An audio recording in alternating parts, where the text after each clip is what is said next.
పెళ్ళిళ్ళు చేసుకుంటున్నారు, వదిలేస్తున్నారు, డైవర్స్ కావాలంటున్నారు. సో, ఇలాంటి ఆలోచనలు ఎక్కువగా పెరుగుతున్నాయి అసలు. సో, దీనికి కారణాలు ఏంటండి అసలు?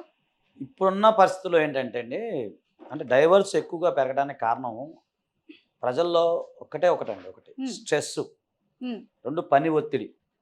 అలాగే కుటుంబాల పట్ల పూర్వం రోజుల్లో ఏమయ్యేదంటే, ఉమ్మడి కుటుంబాల్లో ఉన్నప్పుడు ఒక మంచి చెడు చెప్పేవారు. ఇప్పుడున్న పరిస్థితుల్లో ఇప్పుడున్న ఈ మైక్రో ఫ్యామిలీ ఏవైతే ఉన్నాయో, హ్మ్. ఈ 4 గోడల మధ్య ఏదైనా సమస్యొచ్చినప్పుడు దాన్ని పరిష్కరించే ఒక రకమైన పెద్దలు లేకపోవటం, లేదా చెప్పేవాళ్ళు లేకపోవటం హ్మ్. ఇవన్నీ జరుగుతా ఉన్నాయి. అవునండి. అలాగే ఏంటంటే డబ్బు బాగా సంపాదించాలని విపరీతమైన మానసిక ఒత్తిడికి గురవ్వటం. అవునండి. ఇదైతే నిజమే. మానసిక ఒత్తిడి ఫస్టు. హ్మ్. తర్వాత జలసీలు. అంటే ఎదుటివాడు కారు కొన్నాడు, మనం కారు కొనుక్కోవాలి. హ్మ్. లేకపోతే ఎదుటోళ్ళు ఇల్లు కట్టుకున్నారు, మనం కొనుక్కోవాలి. ఇన్ని రకాల ఆలోచన విధానం ఉంటది. అవును. ఆ! యెస్. ఇదే కాకుండా పూర్వానికి ఇప్పటికి తేడా ఏంటంటే రెస్ట్ అనేది ఉండేదప్పుడు. హ్మ్. ఇప్పుడు రెస్ట్ లేదు. హ్మ్. ఇప్పుడు ఉదాహరణకి ఒక మహిళ గాని, ఒక పురుషుడు గాని ఒక జాబ్ అయిపోయిన తర్వాత ఇంటికి రావడానికి కనీసం గంట, గంటన్నర పడతది. ఈ అవును. ట్రాఫిక్‌లో అది. అక్కడే స్ట్రెస్, మళ్ళీ ఇక్కడ స్ట్రెస్. హ్మ్.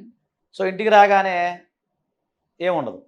అదే రాగానే ఏవండి ఏమైనా తీసుకొచ్చారా అని అడుగుతారు. అదే అంటున్నా. పిల్లలు నాన్న, నాన్న అంటారు. వాళ్ళు సో, ఈ ఇన్ని ట్రాఫిక్ రకాల మోడ్‌లో స్ట్రెస్ ఉండి ఒకటి. ఇంకా కోపమొస్తది. కోపం వస్తది.